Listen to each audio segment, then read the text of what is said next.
Welcome to the X-Men, right here at Comicstorian. Recently, Jonathan Hickman and his team have taken over the reins of the X-Men, and it started out with House of X and Powers of X, and it's moved into the Dawn of X, in which there are many X-Men related books, but there is one core book telling you the current status quo of the X-Men, and that is X-Men. It is the new team, the new book, led by Jonathan Hickman and his entire X-Men team, and what they are doing. And today, we're going to give you the beginnings of the new X-Men so that you can tell me if you like it, if you dislike it, what you want from it. Let's go ahead and do that. And if you're curious about House of X and Powers of X, we did a recap video that I will link down below so that you know how we got to this point. As the skies darken over the covert facility, Storm tells the others that they thought they could hide from them, but they were wrong. They have reached the heart of the last Orcis stronghold on Earth. If you look close enough, you can see the desperation in their eyes. As Storm goes off, a red optic beam rips through the wall and just over her head into a robot. Cyclops turns the beam off, telling her, "I'm surprised a giant purple robot was able to sneak up on you." Storm tells him it's because they're tired. However, she knows not of what she's more tired of, the engines of death or the men who insist on making them. The two continue on, and Cyclops says that the machines that they fight are the product of the greatest human minds on the planet, the very best that they had to offer. Now they know. No amount of ingenuity can stop what's coming. Storm tells him, yes, man should know when he is beaten. He should know when to break and run, or surrender and ask for unearned mercy. Yet these men do not scatter, but rather they fall back, like they're protecting something. Cyclops radios in telling them that they found the heart, ready when you are. And just then a metal ceiling rips open and Magneto and Polaris float down, with Magneto stating that he knows that he can be, at times, overly demanding. But is it too much to ask a flawed world that I would like to not fight when my feet touch the ground? Cyclops gets to work on trying to open up the massive vibranium doors, and Magneto tells him, "Step aside, I will handle this." On the other side of those doors, a guard yells to Dr. Mars, asking what should they do. The mutants will be here any minute. Dr. Mars continues his work, asking how much of a redundancy do they have between the hub and the forge. Another guard says that they have an 80% overlap, and if they fall, their brothers and sisters will retain a vast majority of the Orcis knowledge base. Shall they begin purging the mainframes, or should they destroy the data core? Dr. Mars examines a syringe as he injects himself, stating that they will not lose any information that they have gained here. Better they make the ultimate sacrifice than surrender 1 inch to the mutants. Evolution is an unyielding, unapologetic master. The truth is, they are too civilized to deal with these vandals. These monsters can have my science when they pry it out of my cold, dead fingers. Elsewhere, Cyclops, Polaris, and Storm walk up to a set of stasis tubes, and Storm quietly says that there are dozens of them. How little they must think of themselves to treat others this way. As Storm readies the gateway home, Polaris opens up one of the tubes, and a woman with negative black skin and white hair falls to the ground, gasping for air but not saying a word. She looks around and then points at Storm, telling her that she is not here. They do not see here. Storm asks, "What are you talking about?" "We can see here now." Polaris pulls out a small device and scans the girl, stating that the tachyon bleed suggests a massive temporal development, so technically post-human. The girl then says that she emerged before she was fully ready, a child born out of time. She had to. There are wild gods loose on this world. Magneto walks up, telling her, "The only gods on this planet stand before you." But as Magneto gets closer, the girl projects an energy field around herself, vanishing, telling them all that she has to go. Polaris says that it would seem that the girl translocated. Should they follow her? And Magneto tells her, yes, she shouldn't have gotten far. Cyclops then stops him, telling him, no, she is not our priority. If the Council wants to make it one, then we can deal with it later. But for now, we have important things to do. We have to get these children home. Later, on Krakoa, the home of the mutants, the people of the island give Magneto and his team a roaring welcome home. And while the team surrounds him, Polaris tells Cyclops that it's like he's a young man again. It's actually a little embarrassing. And Cyclops says yes. However, Magneto waited a long time for this. They all have. Meanwhile, at the Orcis Forge, in a satellite orbiting the sun. Dr. Devo says that this was the greatest creation of the last gasp of the last generation. A doomsday weapon composed of human minds, the greatest ever. Free from the warring ideologies of the paralyzed civilian world, they are scientists from S.H.I.E.L.D., AIM, Armor, and Alpha Flight. The robotic woman Karima adds that they also have a small army of hammer parasites and six infernal genetics from Hydra. Devo looks forward to the sun, telling her yes. There are lesser evils that we tolerate for the greater good, because we do what we must to survive. For our enemy is the future, and this is what comes from forgetting that. Mutants. Over at the Summer household, Cyclops stares out of his window into space, with Corsair telling him that Jean sent him. Dinner is almost ready. He didn't think about it at first, but they just hung out under the stars, happy to soak it all in. But the more that he thought about it, he really wanted a place with a view. Corsair looks up at the Earth from the house on the moon, telling him that he could tell. A few moments later, everyone gathers around the table and they begin to eat, with Jean stating that before they do, they need to give Corsair his present. Cyclops says, right, Havoc, bring Dad his gift. Havoc walks out with a small flower, and Corsair says that it's a plant. A flower, what am I supposed to do with it? Cyclops tells him that it's a Krakoan gate, linked with one that they have here at the house. All he needs to do is plant that in the Starjammer's greenhouse, and no matter where in the universe, he'll always be a short walk away. Corsair begins to laugh, telling him that if that's the case, he loves it. Cyclops smiles, telling everyone that it's been a good day. The first of many, so let's eat. But later, back at the Orcis Forge, Dr. Gregor looks up from her work, stating that she heard that he had arrived. Always a soft bed for the man behind the curtain. Devo walks in, stating that it sounds like she's angry at him, and Gregor asks, should I be angry? At you? At us? Devo goes on, stating that they had a funeral for those that they lost, as well as for her husband. She should have been there. Gregor pauses, telling him that there wasn't enough left to bury, and even if there was, it would have just been a shell, nothing more. He currently lives inside of her heart and in her work.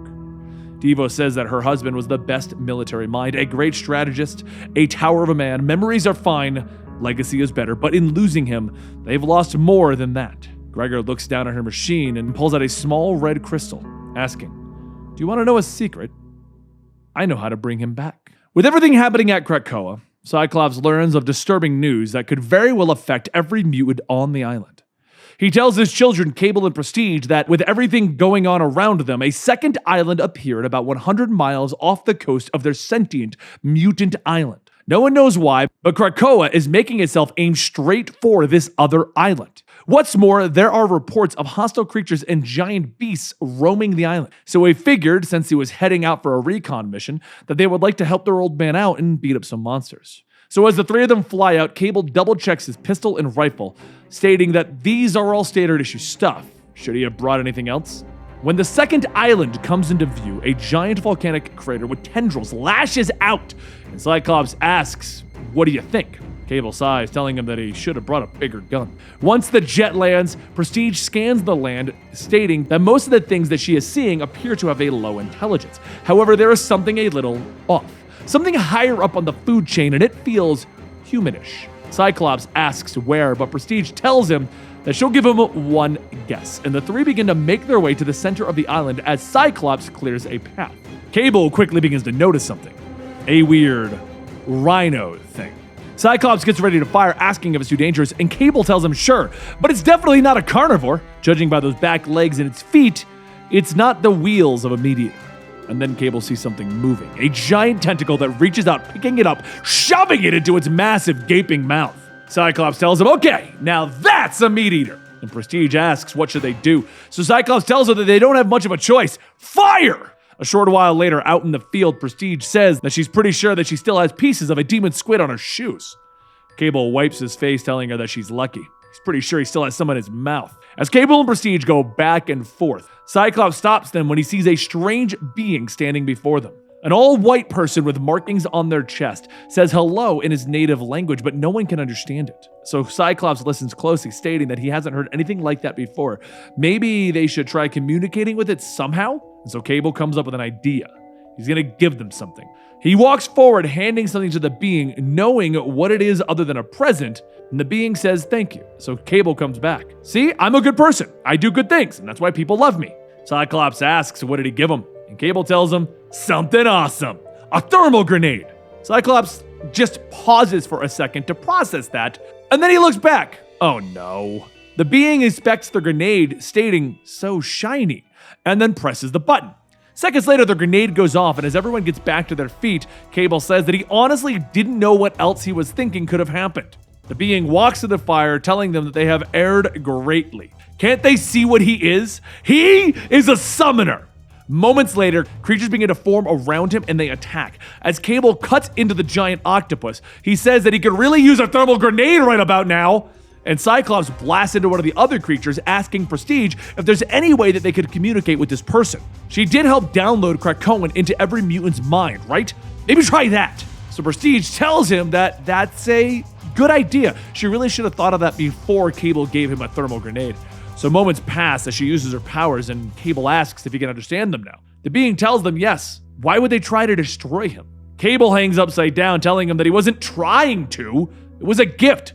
He wasn't supposed to turn it on. Look, can we just agree that we've made some poor choices in gifts? The octopus drops Cable on his head, and Cyclops tells the being that they don't want to fight. They simply want to know why the island that they're from is heading for this island, and if that's going to be a problem. The being asks Cyclops if he loves someone, and he says that it's a complicated question right now, but for the sake of expediency, let's just say yes. I love a single son. That being then asks, "You would want to be with them, yes?" And Cyclops says, "Of course." The being then points off, telling him to watch, and they will understand soon. As Krakoa gets closer, the two islands reach out to each other with vines, and they get to intertwine with each other. Prestige asks if the islands are... And Cyclops tells her, "I honestly don't want to know what these two sentient islands are doing." Once the islands begin to fully merge, the being says that now the two are one, as they should be, as they always were. And the being turns to leave with Cyclops asking, "What now? Where are you going?" The being says that he isn't going anywhere. He lives here. And he lives here because he lives here. And later that night, the being stands out in a field, talking out loud that his mother told him a lot about him. It's fitting that he comes at night. Apocalypse steps out of the shadow, telling him that, "For as night, even new gods slumber. We have never met, but I would recognize that seed anywhere. Did you run away or were you sent?" The being says that the enemy has come, that though the walls hold, for now, the children hold the point. And soon, Arakko will fall. Apocalypse thinks for a moment, asking, "Which of my children is a mother to you?" And the being steps forward, telling him, "War." Apocalypse embraces the being, and the being asks if he'll save them. Can he save them? And Apocalypse tells him, "I can and I will, for I'm meaning to save all of my children, those of Krakoa and those of Arakko." Now on to our next tale. As the wildlife flourishes in the Savage Land, the mutants gather the growing flowers when there's suddenly a loud popping sound coming out of the Krakoan gate. Everyone hurries over to see what's going on when suddenly 4 people in masks and military equipment walk out. The first woman asks if this is Kansas. Really doesn't look like Kansas. She got into a lot of trouble in Kansas. And one of the mutants asks if they're new to this land. The first woman says yes, they are new, but unfortunately for them, and she begins to spray a green liquid with one of the mutants asking why would they do this. And another woman asks why. That's obvious, isn't it? We just love the S word out of flowers. Once the remaining mutants are subdued, the first woman says that she expected more of a fight. You know, slightly more spirited security. And the woman in back says, "What about Social Security? I don't get Social Security." The women begin to take off their masks, revealing themselves to be much, much older. And the first one says, "No, Edith, spirited, not social." The second woman then says that it's not gonna matter, Augusta. Edith can't hear with a D word. Edith then yells, "You can D-word my B-word, Opal. B-word all the way to store it back for your Smokies." The final woman, Lily, says, "No more Smokies. The doctor was very clear on our last visit." The women all begin to argue with one another, and Edith shouts, "Okay, how about we do what we came here to do and pick some flowers?" A few moments later, Cyclops, Emma Frost, and Black King step through the gateway with Lily stating, "Look, we have more company. How delightful." Emma stares for a moment and asks, "Did we get invaded by octogenarians?" And Cyclops steps forward stating, "You have caused quite a ruckus. Mind introducing yourselves?" Augusta smells one of the flowers, telling him that they are the horticulture. And Black King asks, "Horticulture?" And Lily says, "No, horticulture. No one wants to hear all about that business around Kansas that Augustus did. Augusta then says that she likes married men and taking their things. It's not my fault that sometimes they die in car crashes. Lily then looks at Emma and says, speaking of unsavory women, this one looks like a bit of a tot.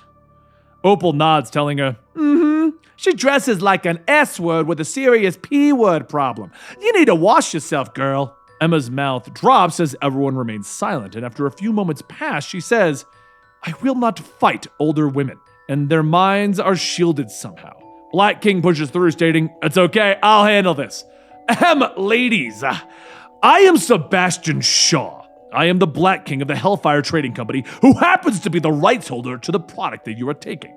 Now, I'm not a prude, but perhaps we can work out a deal. The flowers can be shared, but I would like to understand how you compromised what was believed to be a closed system of transit.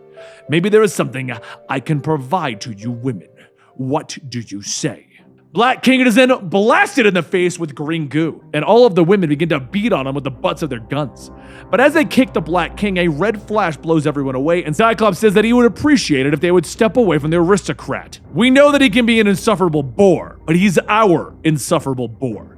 Cyclops focuses his optic blast on Edith's hover chair, and that's when Cyclops is struck from behind. He whips around, knocking Augusta and Opal over, asking, are you done yet? And Augusta rocks back and forth, holding her leg, stating, oh God, oh Lord, oh sweet Jesus. Cyclops sighs, walking over, asking her, is everything okay? She pulls out her pistol and goos Cyclops, and the women all begin to beat at him like they did Black King. But just then, Emma screams, enough! What is wrong with all of you? And after some persuading, Augusta sits down and explains that, well, mutants are screwing up our plans. Even though we are human horticulture, like you, have a problem with what mankind is doing to the planet. All of us are radical botanists, gardeners with the gift of the green thumb. We are committed to returning this world to its proper state. We have collectively spent over 200 years working on the best agrochemical and biotech companies. Do you have any idea what is going on inside of some of those places? It's offensive. They sold us on feeding the world, but what they were really doing was using our gifts to create seedless slave plants that could no longer reproduce. We replaced God's perfect cycle of death and rebirth with just death so that they could sell more product each year. So for the past 2 years, we have carefully sown the horticulture seed within theirs. And in 10 years, we will control all of the world's food supply. We will decide what grows and what does not, and we will decide who eats and who starves. On an Earth with 7 billion fewer people on it. At least, that's our plan. And then the mutants showed up with your living island. Good news is that good old human ingenuity is alive and well, and it didn't take long for us to hack it. Anytime that we'd like, we can interrupt the gate's normal functions and take control of your method of transit, which, no lie, is very good for us. We needed samples of these plants, and now we have it. And we will see what makes Krakoa tick, and we will convince it to support our good works, and find a way to bend it to our will. And if it can do neither, then we will find a way to pluck it like a weed. You can bet your A-word on that. As the women leave, Emma returns to the quiet console, telling them that, okay, we have a bit of a problem with some elderly women. And with that, you have gotten X-Men issues 1 through 3. Now, as you can tell, they are kind of like a series of different short stories in the X-Men world, which is why I wanted to kind of lump them together in this manner. I'm not quite sure how we're going to be doing it as a longer thing, as there doesn't appear to be a giant arc. We're also going to be getting back to the X-Force books and the Deadpool books, so I hope you guys have been enjoying this as it's been coming out. Let me know down below what you think about Hickman's new direction with the X-Men, as I'm trying to bring it to you on a regular basis. And don't forget to give this video a like. If you want more X-Men, you need to give this video a like so that the algorithm goes, hey, people are watching that video. That's how YouTube works. Please, for the love of God, help me with this. Anyway, guys, thank you so much for your support. I really do appreciate it. And don't forget, you can subscribe right down below to know when the next video comes out, be it DC, Marvel, or something else. And you can also go ahead and join me over on my Twitter at Comicstorian. I'll see you next time.